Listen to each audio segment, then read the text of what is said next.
Idol, sample naman ng mga affordable foods para maging sexy for building muscle and burning fat. Ganito yan.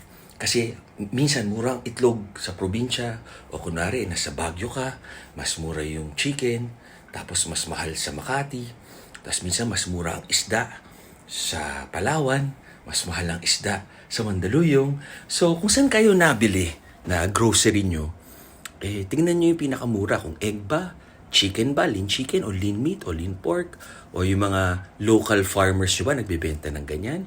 And then sa kanin, hanapin nyo yung pinakamura. White rice ba?